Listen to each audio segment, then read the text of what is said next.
demikian. Tapi yang jelas Tuhan bukan memikirkan seperti kita lalu macam-macam intervensi. Dalam filsafat itu ada istilah arti analog kata-kata. Yang kita katakan tentang diri kita sendiri tidak pernah begitu saja bisa diterapkan pada Tuhan. Kita boleh mengatakan Tuhan itu adil, tapi jelas keadilan Tuhan tidak seperti kita. Tuhan itu baik dan maha rahim, tetapi bukan baik atau maha rahim seperti kita.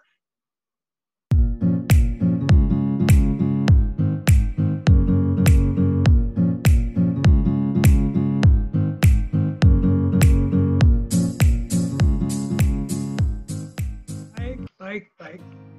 Oke. Oke, saya langsung minta saja kepada Romo untuk menanggapi apa yang tadi disampaikan oleh Bung Dedi, mungkin dengan perspektif lain, Romo. Waktu 25-30 menit, saya persilahkan kepada Romo Magnis. Belum tentu saya bisa bicara begitu panjang. Bu Dedi luar biasa itu uraiannya tadi, penuh semangat. Saya pertama mau mengatakan saya sangat gembira dengan buku Tuhan yang Berpikir. Meskipun tentu kita bisa tanya sekurang-kurangnya yang berpikir itu Bung Dedi Ibnar, tetapi Tuhan sendiri cara berpikir pasti kita bisa mengatakan tentang Tuhan bahwa Tuhan berpikir. Mengapa buku ini begitu menarik? Justru karena sedikit sekali ada buku seperti itu, apalagi di dalam bahasa Indonesia.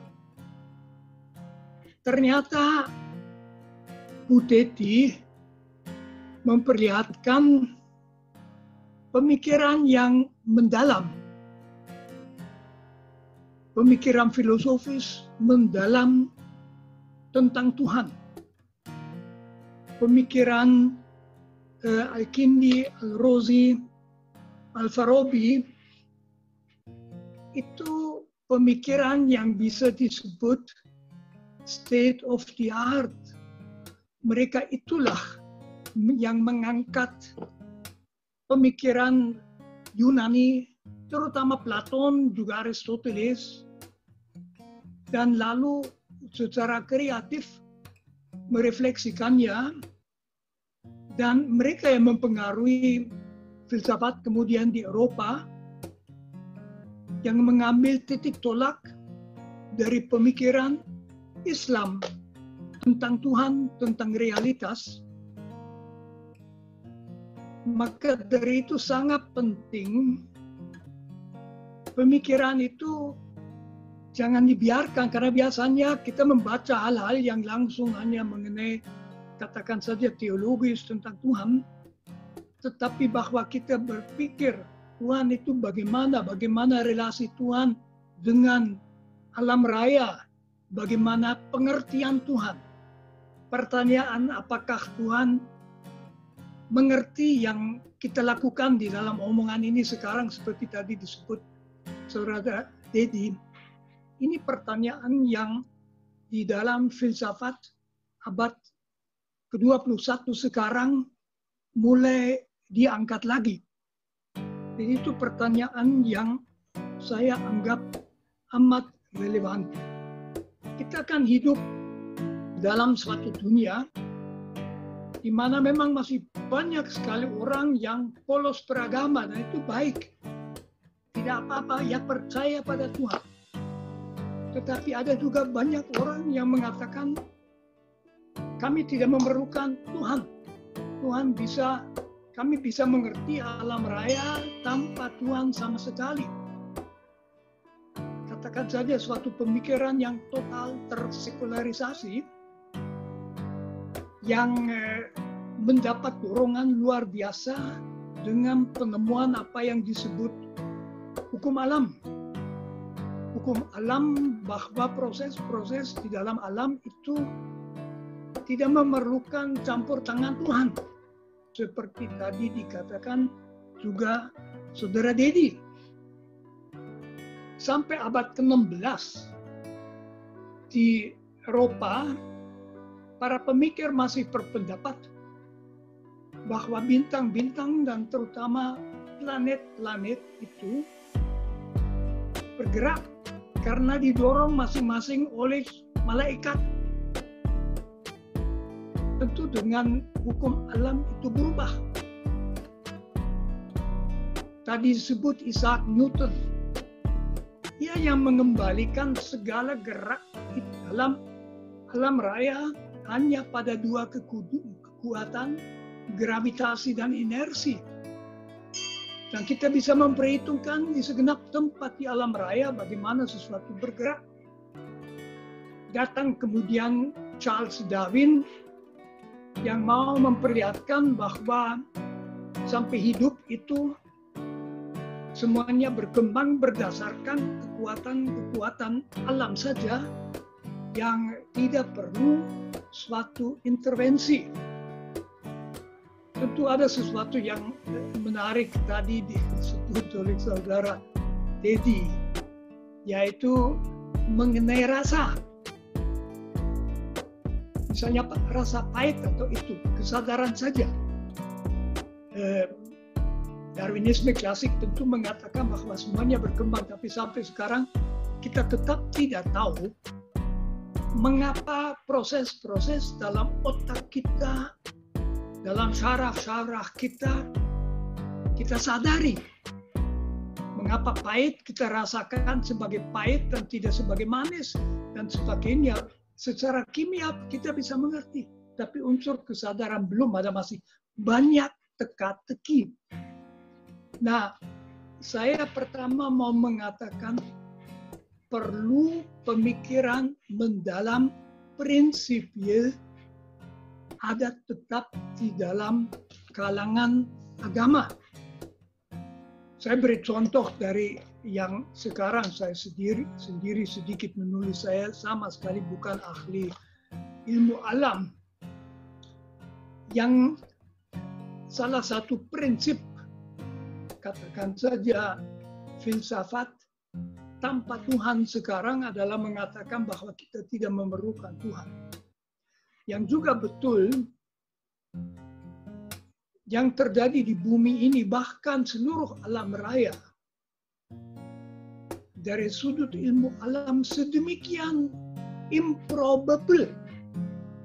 Jadi probabilitas itu sekitar 1 di antara 10 pangkat 10 juta, itu hampir tidak bisa dibayangkan. Saya pernah membaca kemungkinan, dan ini baru probabilitas 10 pangkat 36 yang menyangkut hubungan antara neutron, antara elektron dan proton pada bagian detik pertama alam raya. Ambil, katakan saja kebetulan, bisa terjadi kebetulan ya, seperti kebetulan ini. Bayangkan seluruh Amerika Utara, Amerika Serikat dan Kanada ditutupi keping buang setinggi 300.000 kilometer. Jadi sampai ke bulan. Ditutup itu, keping buang. 1000 kali. Nah, di dalam keping buang ada satu yang berwarna merah.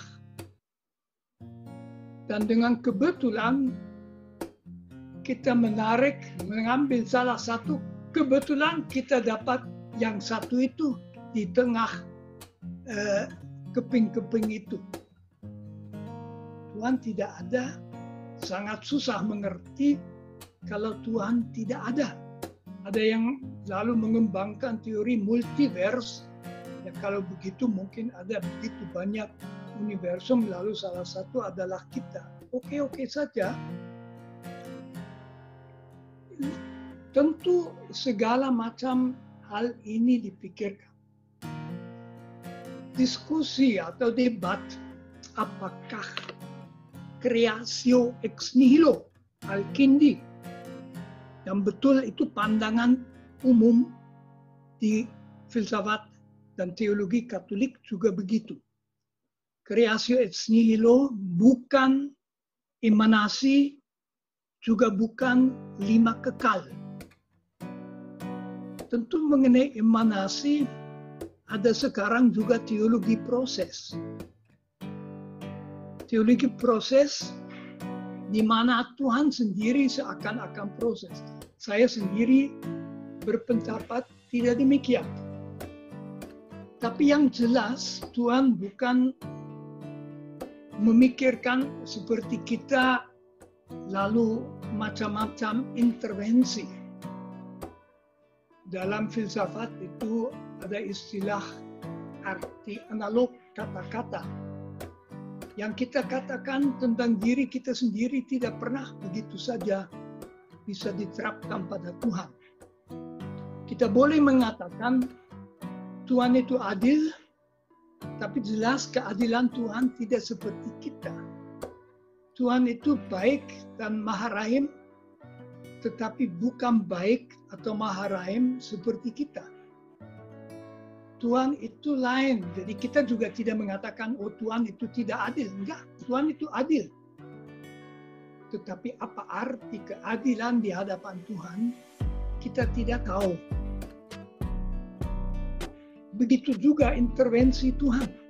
Kalau kita berdoa itu sekarang di dalam teologi Kristiani diperdebatkan secara canggih dan susah.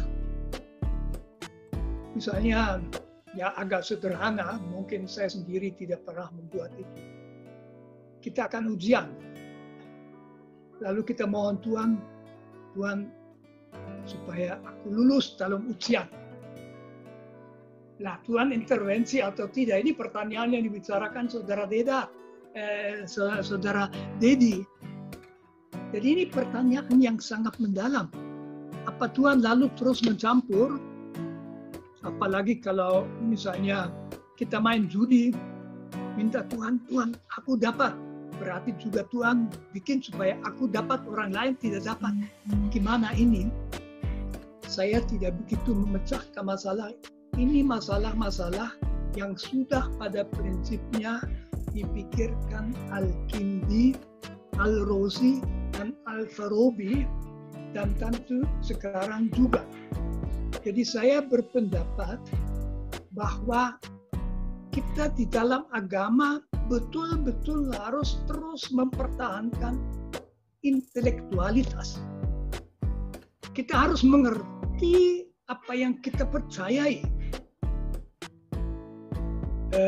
Ada hal-hal yang tidak masuk di situ, tetapi kalau Islam itu sangat menghindari mengatakan tentang Allah sesuatu yang seperti manusia, karena Allah memang bukan manusia.